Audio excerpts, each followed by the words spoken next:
Good morning from Ooty. Yes, ಸಿಕ್ಕಾಪಟ್ಟೆ ಚಳಿ ಇದೆ ಇಲ್ಲಿ ಆ್ಯಂಡ್ ನೈಟ್ ಅಂತೂ ಫುಲ್ ಕೋಲ್ಡ್ ಆಗ್ತಿದೆ. ಬೆಳಿಗ್ಗೆ ಎದ್ದೇಳಕ್ಕಾಗ್ತಾ ಇಲ್ಲ ಆ್ಯಂಡ್ ಸ್ನಾನ ಮಾಡೋಕ್ಕಾಗ್ತಾಯಿಲ್ಲ. ಹಾಗೂ ಕಷ್ಟಪಟ್ಟು ಇವತ್ತು ಬಿಕಾಸ್ ಒನ್ ಡೇ ಇದೆ ನಮ್ಮದು, ಎಲ್ಲ ಕವರ್ ಮಾಡಬೇಕು ಅಂದ್ಕೊಂಡು ಕಷ್ಟಪಟ್ಟು ಹೆಂಗೂ ಎದ್ದು ರೆಡಿ ಆದ್ವಿ. ಆ್ಯಂಡ್ ರೆಸಾರ್ಟಲ್ಲಿ ಬ್ರೇಕ್ಫಾಸ್ಟ್ ಇತ್ತು ಕಾಂಪ್ಲಿಮೆಂಟ್ರಿ. ಆ ಬ್ರೇಕ್ಫಾಸ್ಟ್ ಮುಗಿಸ್ಕೊಂಡು ಇವಾಗ ನಾವು ಹೊರಟಿದ್ದೀವಿ, ಒಂದು ವ್ಯೂ ಪಾಯಿಂಟ್ ಹೋಗ್ತಿದ್ದೀವಿ. ಓಕೆ, ಸೊ ಇಲ್ಲಿಂದ 7 kilometres but 20 minutes of duration ತೋರಿಸ್ತಾ ಇದೆ. ಅಲ್ಲಿ ಬೈ 9:30 ಇರಬೇಕಿತ್ತು, ಬಟ್ ಅಲ್ಲಿ ಬ್ರೇಕ್ಫಾಸ್ಟ್ ಸ್ವಲ್ಪ ಲೇಟ್ ಆಯಿತು. ಆಮೇಲೆ ಗಾಡಿ ತೆಗಿಯೋಕೆ ಸ್ವಲ್ಪ ಕಷ್ಟ ಆಯಿತು ಅಲ್ಲಿ ಎಲ್ಲ ಪಾರ್ಕ್ ಮಾಡಿರೋದ್ರಿಂದಾಗಿ. ಹಾಗಾಗಿ ಸ್ವಲ್ಪ ವೆಯ್ಟ್ ಮಾಡೋ ಅಷ್ಟೊತ್ತಿಗೆ ಇಷ್ಟೊತ್ತು ಆಗೋಯ್ತು. ಅನಂತರ 20 ಮಿನಿಟ್ಸ್ ನಾವಲ್ಲಿ ರೀಚ್ ಆಗ್ತೀವಿ. ಚಳಿ ಅಂತೂ ಸಿಕ್ಕಾಪಟ್ಟಿದೆ, ಥರ ಎಂಜಾಯ್ ಮಾಡ್ತಿದ್ದೀವಿ ಮತ್ತು ಕಷ್ಟಪಡ್ತಿದ್ದೀವಿ, ಎಲ್ಲ ಒಟ್ಟೊಟ್ಟಿಗೆ ಮಿಕ್ಸಪ್ ಆಗಿ ಚೆನ್ನಾಗಿ ಆಗ್ತದೆ ಈ ಟ್ರಿಪ್. ಇವಾಗ ನಾವೊಂದು ಬೆಟ್ಟದ ಮೇಲೆ ಹತ್ತಾ ಇದೀವಿ.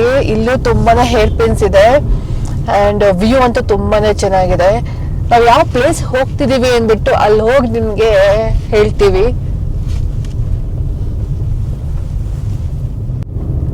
ಈ ಕಾಡಿನ ಮಧ್ಯ ಹೋಗೋ ತರ ತುಂಬಾನೇ ಫೀಲ್ ಚೆನ್ನಾಗಿದೆ. ಅದು ಇದು ಸಿಂಗಲ್ ರೋಡ್ ಇದೆ, ಹಾಗಾಗಿ ಸ್ವಲ್ಪ ನಾವು ಕೇರ್ಫುಲ್ ಆಗಿ ಓಡಿಸ್ಬೇಕು. ಆ ಕಡೆ ಗಾಡಿ ಬರ್ತಾ ಇರುತ್ತೆ, ಸೊ ಓವರ್ಟೇಕ್ ಮಾಡೋಕ್ಕೆಲ್ಲ ಸ್ವಲ್ಪ ಕಷ್ಟನೇ ಇದೆ.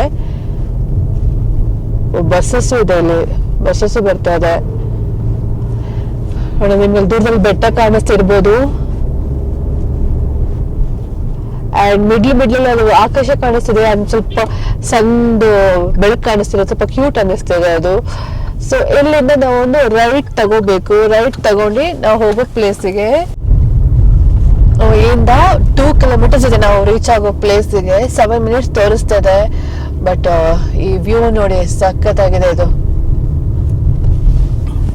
ಒಂದು ಬೆಟ್ಟದ ಮೇಲೆ ಒಂದು ಹತ್ತುತ್ತಿರೋದು.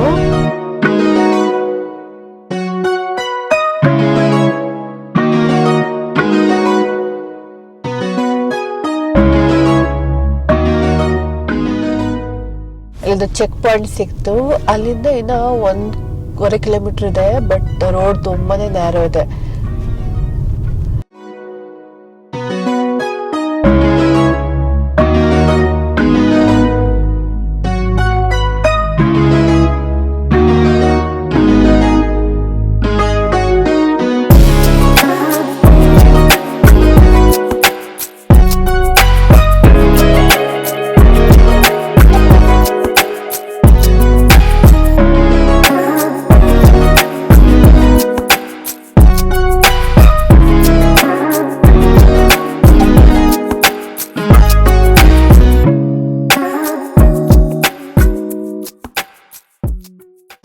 ಸೊ ನಾವು ಬಂದಿರೋದು ದೊಡ್ಡ ಬೆಟ್ಟ ಅಂತ ಕರೀತಾರೆ. ದೊಡ್ಡ ಬೆಟ್ಟ ಅಂದರೆ ಕನ್ನಡದಲ್ಲೇ ಮೀನಿಂಗ್ ಆ್ಯಕ್ಚುಲಿ. ಏನಕ್ಕೆ ದೊಡ್ಡ ಬೆಟ್ಟ ಅಂತಾರೆ ಅಂದರೆ ಇದು ಹೈಯೆಸ್ಟ್ ಪೀಕು, ಸೆಕೆಂಡ್ ಹೈಯೆಸ್ಟ್ ಪೀಕು ಸೌತ್ ಇಂಡಿಯಾಲಿ. ಎಂಟೈರ್ ಸಿಟಿ ಕಾಣಿಸುತ್ತೆ ಅಲ್ಲ? ಎಸ್, ಚೆನ್ನಾಗಿದೆ ಆ್ಯಕ್ಚುಲಿ ವ್ಯೂ. ನಾವೇನು ಈ ಸ್ಪಾಟಿಂದ ನೋಡ್ತಾ ಇದ್ದೀವಿ, ಇದು ಊಟಿ ಸಿಟಿದು ವ್ಯೂ. ನಾವು ಅಲ್ಲಿಂದ ಬಂದಿದ್ದಾಗಲೇ ಕೆಳಗಡೆ. ಸೊ ಹೈಯೆಸ್ಟ್ ಪೀಕ್ ಇರೋದ್ರಿಂದ ನಮಗೆ ಊಟಿ ಸಿಟಿ ಕಾಣಿಸುತ್ತೆ ಅಂತ ಹೇಳ್ತಾರೆ.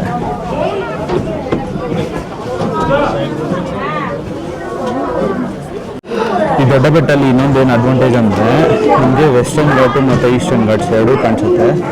ಮೋಸ್ಟ್ ಪ್ರಾಬಬ್ಲಿ ಈ ಕಡೆ ಇರೋದು ಈಸ್ಟರ್ನ್ ಘಾಟ್ಸು, ಆ ಕಡೆ ಫಾಗಿ ಆಗಿರೋದು ವೆಸ್ಟರ್ನ್ ಘಾಟ್ಸು. ಸೊ ಒಂದು ಪ್ಲೇಸ್ ಇದೆ, ಈ ಪ್ಲೇಸಲ್ಲಿ ಏನಂದರೆ ಎಲ್ಲ ಬಂದು ವ್ಯೂ ಪಾಯಿಂಟ್ಸ್ ನೋಡೋದು. ಇನ್ನೊಂದು ಕಡೆ ವ್ಯೂ ಪಾಯಿಂಟ್ ಇದೆ, ಆ ಕಡೆ ಒಂದು ವ್ಯೂ ಪಾಯಿಂಟ್ ಇದೆ. ಸೊ ಎರಡು ವ್ಯೂ ಪಾಯಿಂಟ್ ನೋಡ್ಕೊಂಡು ಹೋಗೋದು. ಅಷ್ಟು ಏನು ತುಂಬ ದೂರ ಕಣ್ಣಲ್ಲಿ ನೋಡೋ ಥರ ಜಸ್ಟಿಫಿಕೇಶನ್ನು ನಮಗೆ ಅದ್ರಲ್ಲಿ ಸಿಗಲ್ಲ. ಬಟ್ ಏನಂದರೆ ಬಂದು ನೋಡ್ಕೊಂಡು ಹೋಗ್ಬೇಕಷ್ಟೇ. ಆ ಕಡೆ ಈ ಕಡೆ ತುಂಬ ಚಿಕ್ಕ ಜಾಗ, ಬಟ್ ಏನಂದರೆ ರೌಂಡಾಗಿ ನಿಮಗೆ ಇರುತ್ತೆ ಒಂದು ವ್ಯೂ ಪಾಯಿಂಟ್ಸ್ ಕಾಣಿಸುತ್ತೆ. ಫಾರ್ ಎಕ್ಸಾಂಪಲ್ ಹೇಳ್ಬೇಕಂದ್ರೆ ಈ ಥರ ವ್ಯೂ ಪಾಯಿಂಟ್ಸ್ ಕಾಣಿಸುತ್ತೆ ನಿಮಗೆ. ಮತ್ತು ಈ ಕಡೆ ವ್ಯೂ ಪಾಯಿಂಟ್ ಕಾಣಿಸುತ್ತೆ.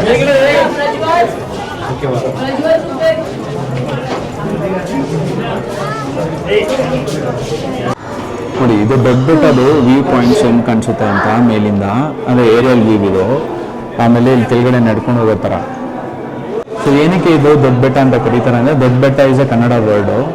ಸೊ ಆ್ಯಕ್ಚುಲಿ ಇಲ್ಲಿ ಏನಂದರೆ ಮೈಸೂರಿಂದ ಮೈಗ್ರೇಟ್ ಆಗಿ ತುಂಬ ಜನ ಬಂದಿರ್ತಾರೆ ಊಟಿಗೆ. ಸೊ ಬಂದಾಗ ಮತ್ತು ಇಲ್ಲೊಂದು ಲ್ಯಾಂಗ್ವೇಜ್ ಇದೆ, ದ್ರಾವಿಡ ಇರ್ತಾರೆ. ಸೊ ಅವ್ರಿಗೆ ಲಿಪೀಸ್ ಎಲ್ಲ ಇಲ್ಲ, ಲೈಕ್ ತುಳು ಲಿಪೀಸ್ ಎಲ್ಲ ಇನ್ನೂ ಬಂದಿಲ್ವಲ್ಲ, ಆ ಥರ ಸಿಮಿಲರ್ಲಿ ಬಂಗಾಳ ಅಂತ ಒಂದು ಲ್ಯಾಂಗ್ವೇಜ್ ಇರೋದು ಇವ್ರದ್ದು. ಸೊ ಅದರಲ್ಲಿ ಇವ್ರದ್ದು ಕನ್ನಡ ಮತ್ತು ತಮಿಳ್ ಸ್ವಲ್ಪ ಮಿಕ್ಸ್ ಆಗಿರುತ್ತೆ. ಸೊ ಕನ್ನಡ ವರ್ಡನ್ನೇ ತೊಗೊಂಡು ಇವರು ದೊಡ್ಡ ಬೆಟ್ಟ ಅಂತ ಇಟ್ಟಿರೋದು. ಸೊ ಇದು ಸೌತಲ್ಲಿ ಸೆಕೆಂಡ್ ಹೈಯೆಸ್ಟ್ ವ್ಯೂ ಪಾಯಿಂಟ್ ಇರೋದು. ವ್ಯೂ ಪಾಯಿಂಟ್ ಅಂದರೆ ಹೈಯೆಸ್ಟು ಮೌಂಟೇನ್ ಇರೋದು. ಸೊ ಇದನ್ನ ನಾವು ಸಬ್ಮಿಟ್ ಮಾಡಿದ್ದೀವಿ. ಸೊ ದೊಡ್ಡ ಬೆಟ್ಟಕ್ಕೆ ಬಂದು ನಾವು ವ್ಯೂ ಪಾಯಿಂಟ್ಸ್ ನೋಡೋದ್ರಲ್ಲಿ ಒಂದು ಖುಷಿ ವಿಚಾರ ಏನು ಅಂದರೆ ಈಸ್ಟರ್ನ್ ಘಾಟ್ಸು ಮತ್ತು ವೆಸ್ಟರ್ನ್ ಘಾಟ್ಸ್ ಎರಡೂ ಕಾಣಿಸುತ್ತೆ. ಸೊ ಅದೊಂದು ತುಂಬ ಖುಷಿ ವಿಚಾರ. ಹಾಗೆ ತುಂಬ ಪ್ಲೇಸಸ್ ಇದೆ ಇಲ್ಲಿಂದ ನಮಗೆ ಕಾಣಿಸೋದು, ಅಲ್ಲಿ ಹಾಕಿದ್ದಾರೆ ಏನೇನು ವ್ಯೂವ್ಸ್ ಕಾಣಿಸುತ್ತೆ ಅಂತ. ಎಲ್ಲ ವ್ಯೂವ್ಸು ನೋಡೋಕ್ಕಾಗಲ್ಲ, ಕ್ಯಾಮ್ರಲ್ಲಿ ಜಸ್ಟಿಫೈ ಮಾಡೋಕ್ಕಾಗಲ್ಲ, ಬಟ್ ನಮ್ಮ ಕಣ್ಣಲ್ಲಿ ಕಾಣಿಸ್ತಾ ಇದೆ. ಸೊ ನೀವು ಈ ಥರ ಹೈಯೆಸ್ಟ್ ಪೀಕಲ್ಲಿ ಹೋಗಿದ್ರೆ ಕಮೆಂಟ್ ಮಾಡಿ ಯಾವ ಪೀಕಲ್ಲಿ ನೀವು ಟ್ರೈ ಮಾಡಿದ್ದೀರಾ ಅಂತ.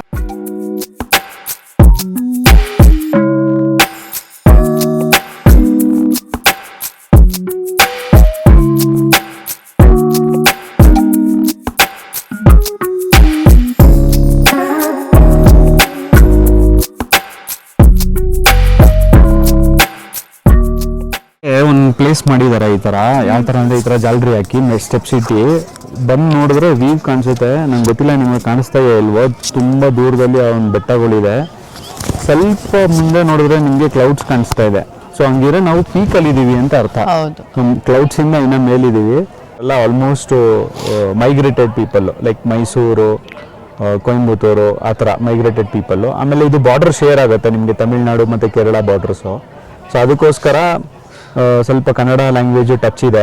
ಆಮೇಲೆ ಇಲ್ಲಿ ಹೈಯೆಸ್ಟ್ ಕಮ್ಯುನಿಟಿ ಟ್ರೈಬ್ಸ್ ಇರೋದು ಬಗಡ ಅಂತ, ಅವರು ಇಟ್ಟಿರೋ ಹೆಸರು ಇದು ದೊಡ್ಡ ಬೆಟ್ಟ ಅಂತ. ಸೊ ಒಂದು ಖುಷಿ ವಿಚಾರ ಅಲ್ವಾ, ಎಲ್ಲೋದ್ರೂ ನಮ್ಮ ಕನ್ನಡ ರಾರಾಜಿಸ್ತಾ ಇದೆ. ಸೊ ಇದು ಕನ್ನಡದಲ್ಲಿ ಹೆಸರು ಇರೋದು ನಮಗೆ ಇನ್ನೂ ಖುಷಿ ಆಗುತ್ತೆ. ಸೊ ಡೆಫಿನೆಟ್ಲಿ ನೀವೇನ ಊಟಿಗೆ ಬಂದಾಗ ದೊಡ್ಡ ಬೆಟ್ಟಕ್ಕೆ ವಿಸಿಟ್ ಮಾಡೋದನ್ನ ಮಾತ್ರ ಮರಿಬೇಡಿ. ಹಾಗೆ ನಿಮಗೆ ವೆಸ್ಟರ್ನ್ ಘಾಟ್ಸು ಮತ್ತು ರೈಟ್ ಸೈಡಲ್ಲಿ ಈಸ್ಟರ್ನ್ ಘಾಟ್ಸು ಇರುತ್ತೆ. ಮುಂಚೆ ನೀವೇನು ನೋಡ್ತಾ ಇದ್ದೀರ ಇಲ್ಲಿ ನನ್ನ ರೈಟ್ ಸೈಡಲ್ಲಿ ಅಲ್ಲಿ ಟೆಲಿಸ್ಕೋಪು ಇತ್ತು. ತುಂಬ ಜನ ಹೇಳಿರೋದನ್ನ ಕೇಳಿಸ್ಕೊಂಡಿದ್ದೀವಿ, ಇಲ್ಲ ನಾನು ಆರ್ಟಿಕಲ್ ಓದ್ಬೇಕಾದ್ರೆ ನೋಡಿದ್ದು, ಇಲ್ಲಿಂದ ಮೈಸೂರು ಬೆಟ್ಟ, ಚಾಮುಂಡಿ ಬೆಟ್ಟ ಎಲ್ಲ ಕಾಣಿಸುತ್ತೆ ಅಂತ. ಹೈಯೆಸ್ಟ್ ಪೀಕ್ ಇರೋದ್ರಿಂದ ಕಾಣಿಸುತ್ತೆ ಅದು. ಬಟ್ ಇವಾಗ ಅನ್ಫಾರ್ಚುನೇಟ್ಲಿ ಆ ಟೆಲಿಸ್ಕೋಪ್ ಆಪ್ಷನ್ಸ್ ಇಲ್ಲ, ಪ್ರೊವಿಷನ್ಸ್ ತೆಗೆದ್ಬಿಟ್ಟಿದ್ದಾರೆ. ಸೊ ಇಷ್ಟೇ ದೊಡ್ಡ ಬೆಟ್ಟ. ಬಂದ್ವಿ, ಚೆನ್ನಾಗಿದೆ. ಒಂದು 1 hour ಟೈಮ್ ಸ್ಪೆಂಡ್ ಮಾಡಿದ್ವಿ. ವಾಪಸ್ಸು ನೆಕ್ಸ್ಟ್ ಏನು ಪ್ಲ್ಯಾನ್ ಇದೆ ಅಲ್ಲಿ ಕಂಟಿನ್ಯೂ ಆಗ್ತೀವಿ. ದೀಪ್ತಿಗೆ ಅಲ್ಲಿ ಕೂತ್ಕೊಳ್ಳೋಕೆ ಕೇಳಿದೆ, ಏನಕ್ಕೆ ಅಂದರೆ ಒಂದು ಫೋಟೋ ತೆಗಿತೀನಿ ಅಂತ. ಅಲ್ಲಿ ನೋಡಿ ಹಿಂಗೆ ಕೂತ್ಕೊಂಡ್ಬಿಟ್ಟಿದ್ದಾಳೆ, ಫೋಟೋ ತೆಗಿತೀವಿ ಅಂದರೆ. ಈ ಹುಡುಗಿರೇ ಎಷ್ಟು ಫೋಟೋ ತೆಗಿತೀವಿ ಅಂದರೆ ಎಲ್ಲಿದ್ರು ಓಕೆ ಅಲ್ಲೇ ಕೂತ್ಕೊಂಡ್ಬಿಟ್ಟು ಫೋಸ್ ಕೊಡೋಕೆ ಸ್ಟಾರ್ಟ್ ಮಾಡ್ಕೊಬಿಡ್ತಾರೆ. ನಾವು ಇವಾಗ ಏನು ಮಾಡೋಕೆ ಹೋಗ್ತಾ ಇದೀವಿ ಹೇಳಿ? ಮಾಮೂಲಿ ಎಲ್ಲಾನ ಬಂದಾಗ ನಾವು ಫೋಟೋಸ್ ತೊಗೋತೀವಲ್ಲ, ಅದೇ ಫೋಟೋಸ್ನ ಇವಾಗ ತೊಗೊಳಕ್ಕೆ ಹೋಗ್ತಾ ಇರೋದು.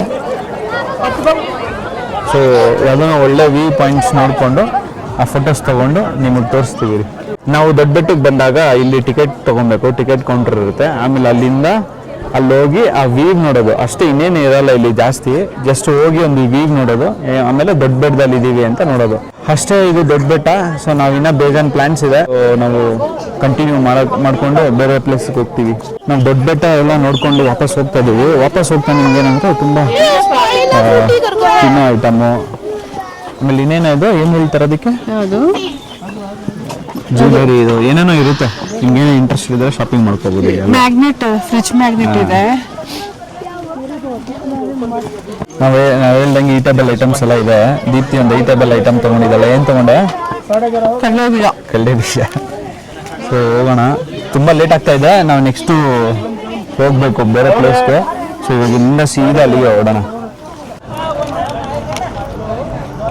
ಇದೇ ದೊಡ್ಡ ಬೆಟ್ಟ ಎಂಟ್ರೆನ್ಸು. ದೊಡ್ಡ ಬೆಟ್ಟ ಎಂಟ್ರೆನ್ಸಿಂದ ಆಚೆ ಬಂದರೆ ನಮ್ಗೊಂದು ಬೋರ್ಡ್ ಇದೆ, ಏನು ಅಂದರೆ tea park, Nehru park, botanical ಮತ್ತು ರೋಸ್ ಗಾರ್ಡನ್ ಎಷ್ಟು ದೂರ ಇದೆ ಅಂತ ನೋಡಿ. ಇದೆ ಪಾರ್ಕಿಂಗ್ ಸ್ವಲ್ಪ ಆ ಕಡೆ ಈ ಕಡೆ ಅಡ್ಡಾಡಿ ನಿಲ್ಸಿರ್ತಾರೆ, ನೋಡಿಕೊಂಡು ಪಾರ್ಕ್ ಮಾಡ್ಕೋಬೇಕು. ಇಲ್ಲಿ ಯಾರು ಪಾರ್ಕಿಂಗ್ ಅಸಿಸ್ಟೆನ್ಸು ಮತ್ತು ಪಾರ್ಕಿಂಗ್ ಮೇಂಟೆನೆನ್ಸ್ ಯಾರೂ ಇಲ್ಲ. ಸೊ ಒಂಚೂರು ಹೆಚ್ಚು ಕಮ್ಮಿ ಆಗುತ್ತೆ, ಬಂದಾಗ ನೋಡ್ಕೊಂಡು ಪಾರ್ಕ್ ಮಾಡ್ಕೋಬೇಕಷ್ಟೇ. ದೊಡ್ಡ ಬೆಟ್ಟ ನೋಡಿಕೊಂಡು ವಾಪಸ್ ಹೋಗ್ತಾ ಇದ್ದೀವಿ. ಭಾರಿ ಕಂಜೆಸ್ಟೆಡ್ ಇದೆ. ನಾವು ಏನು ಜಲ್ದಿ ಬರಬೇಕು ಅಂತ ಅಂದ್ಕೊಂಡಿದ್ವಿ, ನಮ್ಮ ಹೋಟೆಲಲ್ಲಿ ಆಗಿದ್ದು ಕಿತಾಪತಿಯಿಂದ ನಾವು ಬರೋಕ್ಕಾಗಲಿಲ್ಲ. ಇಲ್ಲಿ ಪಾರ್ಕಿಂಗ್ ಪ್ರಾಬ್ಲಮ್ ಇರೋದ್ರಿಂದಾಗಿ ಎಲ್ಲ ರೋಡಲ್ಲಿ ಬಂದೇ ಪಾರ್ಕ್ ಮಾಡಿಬಿಟ್ಟಿದ್ದಾರೆ. ಹಾಗಾಗಿ ಇವಾಗ ಎಕ್ಸಿಟ್ ಆಗೋಕ್ಕೂ ತುಂಬಾನೇ ಕಂಜೆಸ್ಟೆಡ್ ಆಗ್ತಿದೆ. ಅದ್ಮೇಲೆ ದೊಡ್ಡ ದೊಡ್ಡ ಗಾಡಿ, ಬಸ್, ಟಿ ಟಿ ಅಂಥದ್ದು ಎಲ್ಲ ಬಂದಿದೆ. ಭಾರಿ ಕಷ್ಟ ಇದೆ ಅಪ್ಪ ಅದು. ದೊಡ್ಡ ಬೆಟ್ಟ ನೋಡ್ಕೊಂಡು ರಿಟರ್ನ್ ಆಗ್ಬೇಕಾದ್ರೆ ಭಾರಿ ಹಿಂಸೆ ಇದೆ. ನಾನು ಅವಾಗ್ಲೇ ಹೇಳ್ದಂಗೆ ಪಾರ್ಕಿಂಗ್ ಎಡ್ವಾ ನಿಲ್ಸ್ಬಿಟ್ಟಿದ್ದಾರೆ, ಮತ್ತೆ ಪಾರ್ಕಿಂಗ್ ಅರೇಂಜ್ಮೆಂಟ್ ಕರೆಕ್ಟ್ ಆಗಿಲ್ಲ. ದೊಡ್ಡ ಬೆಟ್ಟಕ್ಕೆ ಬರೋದು ಯಾಕೋ ಅವಾಗಿಂದ ದೇವ್ರ ಬೆಟ್ಟ ಅಂತಾನೆ ಬರ್ತದೆ, ಏನು ಅಂತಾನೆ ಗೊತ್ತಿಲ್ಲ. ಬಸ್ ದೇವ್ರ ಬೆಟ್ಟಕ್ಕೆ ಹೋಗ್ಬೇಕು ಅಂತ ಕರೀತಾ ಇರ್ಬೋದು. ಸೊ ಈ ದೊಡ್ಡ ಬೆಟ್ಟಕ್ಕೆ ಬರ್ಬೇಕಾದ್ರೆ ರೋಡ್ ತುಂಬಾ ಕಂಜೆಸ್ಟೆಡ್, ನ್ಯಾರೋ ಇದೆ. ಆಮೇಲೆ ಈ ಸ್ವಲ್ಪ ಈ ಲೋಕಲ್ ಲೈಟ್ಸ್ ಜೀಪ್ ಎಲ್ಲ ಇದಲ್ಲ, ಅವ್ರದ್ದು ಓವರ್ ಸ್ಪೀಡಿಂಗ್ ಇದೆ, ನೋಡ್ಕೊಂಡ್ ಬರ್ಬೇಕು. ಈ ಪ್ಲೇಸ್ ಅಂತೂ ಸೂಪರ್ ಆಗಿದೆ. ಪೈನ್ ಟ್ರೀ ಇದೆ ಎಲ್ಲಾ ಕಡೆ. ನೋಡಿ ಎಷ್ಟು ಚೆನ್ನಾಗಿದೆ. ಈ ತರ ಬರೋದು ಏನೋ ಒಂಥರ ಎಲ್ಲೋ ಹೋಗ್ತಾರ ತರ, ಹೆವೆನ್ ಹೋಗ್ತಾರ ತರನೇ ಫೀಲ್ ಇರುತ್ತೆ. ಮೂವಿ ಶೂಟಿಂಗ್ ಆದಂಗಿದೆ ಅಲ್ವಾ? ಮೂವಿ ಶೂಟಿಂಗ್ ಆದಂಗ ಅನ್ಸ್ತಾ? ದೀಪ್ತಿಗೆ ಮೂವಿ ಶೂಟಿಂಗ್ ಆದಂಗ ಇದೆ ಅಂತೆ. ನನ್ಗೆ ಈ ಪ್ಲೇಸ್ ನೋಡಿದ್ರೆ ಜಟಾಯುದು ನೆನ್ಪಾಗ್ತಾ ಇದೆ.